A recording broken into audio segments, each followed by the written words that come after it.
doing it. But I want to get into this video right here. Then I got some scriptures at the end to back up what this guy say. Now, you know, he could be Esau, he could be Jake. That's we don't know, but you know, this guy sees it. So in my video log today, I'm on the way back from work. I want to talk about something on the BBC yesterday. It was mentioned this chip, RFID chip, that's going to be planted between your thumb and forefinger in your hand. They're going to start off with certain companies, employees, so they could clock in and out, go beep. And of course, in the future, they said it'll be possible to have your credit card details, or, you know, to be able to pay for things with this chip. And whether this is the mark of the beast that was prophesied in Revelation. Now, the book of Revelation, if you look at the first few verses, chapter 1, verse 1, and it says it's all prophetic. The Apostle John had all these visions, you could say hallucinations, or they were divine visions. They were not just random, they were purposely. Got a big helicopter coming overhead. So all these visions, we were told, just wait for him to go. We were told these visions were, you know, they're obviously not literal. These really weird and fantastic visions. They were prophetic with meaning for our day, for the last days. And we are living in the last days now, there's no doubt about that. I mean, loads of the Bible is visions. Look at Ezekiel. Ezekiel had these terrific, terrifying. Daniel had these visions. You could say hallucinations, but they were visions what they were. And the Apostle John had all these visions, and he was inspired to write. John didn't, you know, he didn't choose what words to use. He was inspired to write. God is the author of the Bible. John penned them. Just like a businessman dictates a letter to his secretary. The secretary types the letter. Who is the letter from? It's from the businessman, even though the secretary typed it. So, John penned the words. God wrote the Bible, inspired him what to write. He told of these visions he saw. And a few times he talks about the mark of the beast. No one would be able to buy or sell anything without the mark of the beast, either in their hand or their forehead. Now that's what it says. That's exactly what it says a couple of times. And then it talks about the holy ones would reject the mark of the beast. You know, there will be those who reject it, who don't want it.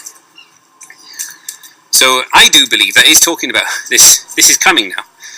Back in 1988, it was prophesied or predicted in the Economist magazine. So exactly 30 years ago, 1988, there was this picture of the phoenix rising from the ashes of burning fiat currencies. It had a good gold medallion around its neck with a funny symbol on it. Kind of looked like a reverse euro, 1 something. And the title was New World Currency. And it said 2018. So that's next year now. Next year it's prophesied by the Economist magazine there'll be a one world currency, whether it's something to do with gold. That's what they're trying to say. It was a gold coin, and it's a one world currency, and it's looking like it's obviously going to have a digital element, obviously. So I'd imagine could call them the elite or the world rulers, those in control at the moment. They have this plan. It's a couple of step plan. They know that the temporary system from 1971, because before 1971 all fiat currencies were backed by gold. August 15th, 1971, they were temporarily going to be unbacked, but we're still temporarily unbacked right up to 2017. They know it's going to end. What's going to come after it? I think they had this plan for the mark of the beast. They probably don't call it. They don't know. They don't really look into Bible prophecy and know that this is all prophesied in the Bible. But they had this plan to... They know the fiat system from 71 is going to come to an end. What comes after it? Well, first of all, let's get people used to using digital currencies. Let's get them... They've got to think it's sexy, got to think it's cool, got to think it's anti-establishment. How many people think these cryptocurrencies are anti-establishment? They've been led to believe that it's by the people, for the people, against the banks. when I think it is, and by the banks, for the banks, eventually. But it's a long-term plan. It's very clever. Get all the people to used to these cryptocurrencies. Think, this is what we want. This is the answer. Get all the people behind it. This is what we want. This is the future. It's sexy. It's cool. It's been made to believe that this is rebellious. This is against the bankers. This is what we want. Turn away from silver. That's not. Don't even think about that. It's not doing anything. Go for the cryptocurrencies, virtual tokens on the blockchain, peer-to-peer. It's been so propagated into even the smart thinking people. They think the cryptocurrencies are the future. But which one? This is the problem. First we had Bitcoin. The next major one came out was Litecoin. And the people at Bitcoin called Litecoin a Ponzi scheme. Just think of that. And I'm sure Litecoin would call the next one a Ponzi scheme. And the next one. They're all the same. How can one be a Ponzi scheme and the other one isn't? But then the problem is, which one? We haven't had the perfect cryptocurrency yet. They've all got problems. But there's thousands of them. Literally, there's over 1,000 now. Quite literally, it's in the thousands. And I think it's pretty much every week there's some new big ICOs. Some small ICOs, big ones. It's expanding at an exponential rate. The cryptocurrency, or you could say unbacked virtual token supply, including all of them, is expanding at an exponential rate. So maybe this was a step plan. Get people to think this is the answer, but then just keep expanding the supply so much that people are confused. Well, which one? I used to like Bitcoin, but now, yeah, it's got these problems. Litecoin's good, yeah, but I'm sure they're going to demonize that somehow. At the moment, Litecoin to me looks like the best one, followed closely behind by Dash, digital cash. Used to be called Darkcoin, because Dash, can be, you can mix up your transaction with lots of other transactions, and it can be anonymous. Like Monero, a couple of others, supposed to be anonymous. And then these other ones that don't use the blockchain, they're just peer-to-peer. I think that's brilliant. Every transaction you send, you verify the two before it. So the more that you send, the faster it gets, the more it's all these brilliant ideas, and there'll be lots more ideas. And I think that was their plan, just keep expanding the supply, and every new lot of ICOs are going to be that bit better, or that bit different, have another fancy story from the last one.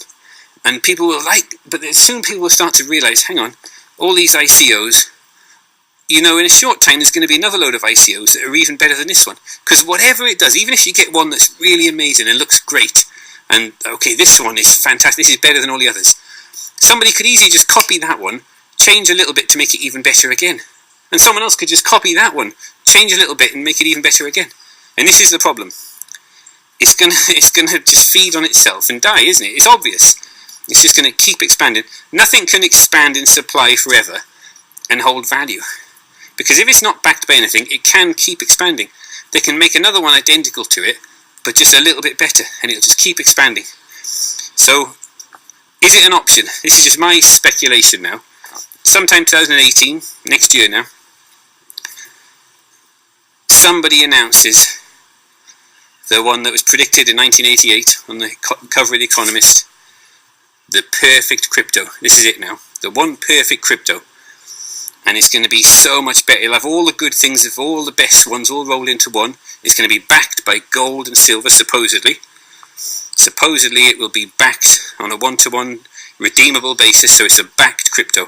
And I think if that gets traction, all unbacked crypto, you're going to see it for what it is, isn't it? The emperor has got no clothes. Why would you... It's the difference between something and nothing. So imagine this backed crypto, and it's backed by gold and silver, or it's redeemable in the vaults. You just, every time you beep, you're transferring ownership of grams of monetary precious metal in the vault. There are 4 monetary precious metals. Some say there are others, but there are 4 primary ones, aren't there? Gold, silver, platinum and palladium. I know there's rhodium, others arguably are precious metals. But gold, silver, platinum and palladium are the 4 primary precious metals. Only 2 of them are monetary precious metals.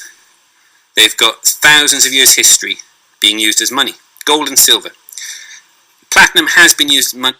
Alright, now, y'all get the message. And I'm going to come with a scripture to back up what he said about taking this chip and you won't be able to buy or sell. Listen, the chip is here.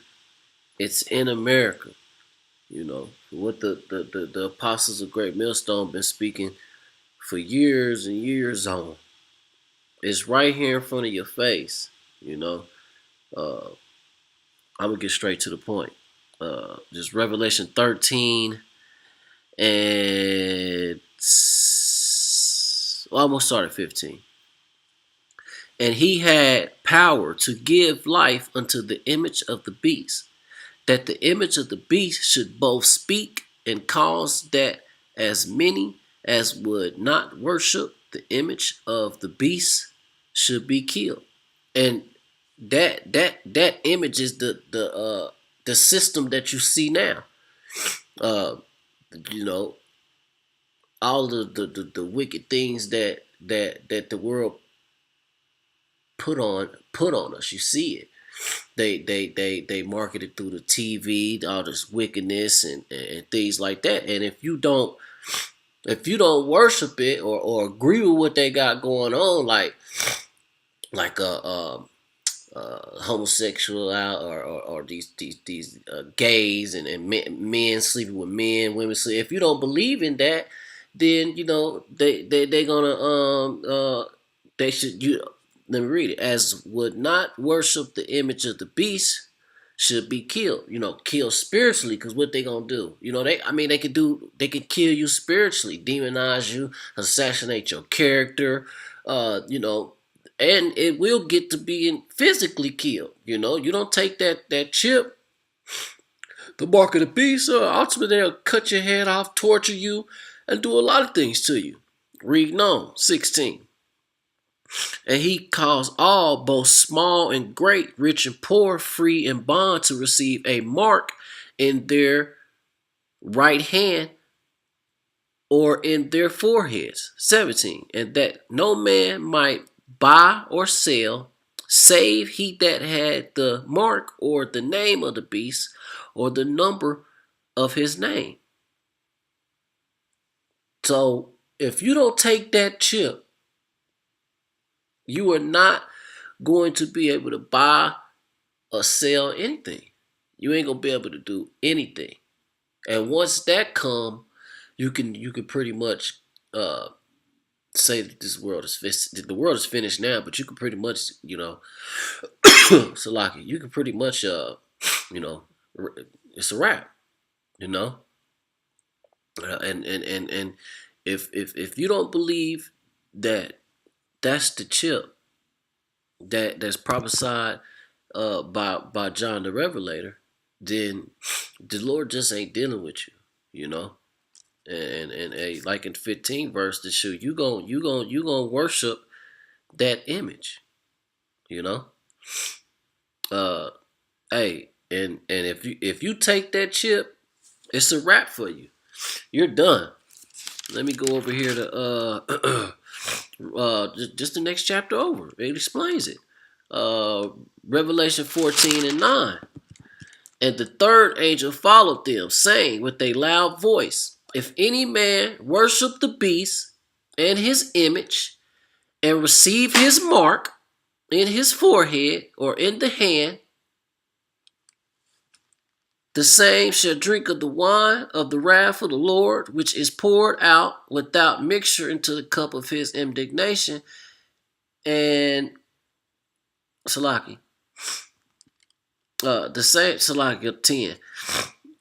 And the same shall drink of the wine of the wrath of Yahweh, which is poured out